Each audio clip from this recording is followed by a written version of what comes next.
वाशिम जिल्ह्यात टरबूजाची लागवड मोठ्या प्रमाणात होत असते। दरवर्षी या टरबूजाची लागवड होते।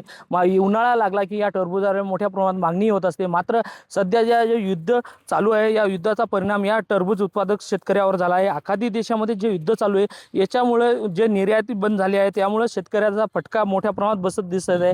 शेतकऱ्यांना या फटका बसल्यामुळे शेतकऱ्याला जे 10 ते 20 रुपयापर्यंत दर मिळायला पाहिजे तिथं 5 ते 6 रुपये दर मिळत आहे। त्यामुळे शेतकरी हा पूर्णतः हातात झाला आहे। सध्या अनेक शेतकऱ्याच्या शेतामध्ये हा टरबूजा माल पडू नये आणि या पडून असल्यामुळे शेतकऱ्यांना मोठ्या प्रमाणात नुकसान होते आणि यांचा आर्थिक फटका बसा असल्यामुळे शेतकरी पूर्णतः निराश झालेला आहे। सध्याची परिस्थिती आपल्यावर काही शेतकरी तर नेमकीच काय परिस्थिती दाखवतो या नेमकीच या टरबूजाची उत्पादनामध्ये।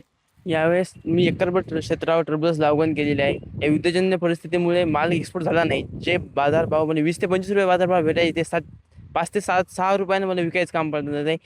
इथं म्हणजे व्यापारी पण आले नाही, व्यापाऱ्यांनी पण माल घेतला नाही, व्यापाऱ्यांना विचार देऊन पण माल नेला नाही। सध्या शेतात काय माल पडेल का तुमचा? सध्या शेतातनी 50% वरती माल पडेल आहे। मग आता सध्या तुम्ही जे स्टॉल लावून तुम्ही विक्री करतात त्याच्यात काय उत्पन्न वाढतं? त्याच्यातनी काय 5 ते 7-8 रुपयाने आम्ही विकत आहे स्टॉल लावून। नक्कीच हे होते शेतकरी यांचं आज म्हटलं जे आखाती देशामध्ये जे युद्ध चालू आहे याचा परिणाम थेट या टरबूज उत्पादनावर झाला आहे। त्याच्यामुळे या शेतकऱ्यांना मोठा आर्थिक दंड बसण्याची शक्यता आहे। कॅमेरामॅन सचिन राणेचा विठ्ठल देशमुख, टीव्ही 9 मराठी, वाशिम।